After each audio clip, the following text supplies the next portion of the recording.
1965ஆம் ஆண்டிலேயே எனக்கும் இங்கே அமர்ந்திருக்கின்ற ராஜாத்தி அம்மையாருக்கும் திருவிழா நடைபெற்று நாங்கள் வாழ்க்கை துணைவர்களாக இருந்தோம்.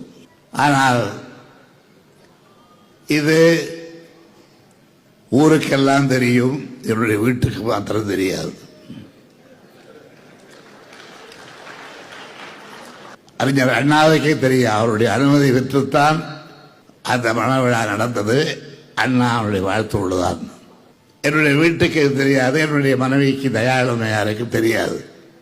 செய்தி கேள்விப்பட்டு என்னுடைய மனைவி ராஜாத்தி ஓடோடி வந்து மருத்துவமனையிலே நான் படுத்திருந்த அறைக்குள்ளே என்னை பார்த்ததும் அவன் மூலமாக உடம்பெல்லாம் ரத்தம் வழிய, தலையெல்லாம் ரத்தம் வழிய 10 டாக்டர்கள் என்னை சுற்றி சிகிச்சை செய்து கொண்ட காட்சியை பார்த்த ராஜாத்தி தலைவிரி உலமாக ஐயோ என்று அலற, அப்படி அலறிய காட்சியை பார்த்துவிட்டு அங்கே இருந்த என் மனைவி தயாளு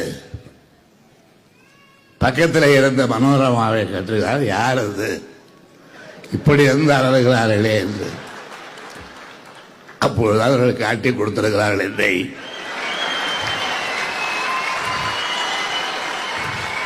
ஊரெல்லாம் தெரிந்த விஷயம் உனக்கு தெரியாதா அம்மா?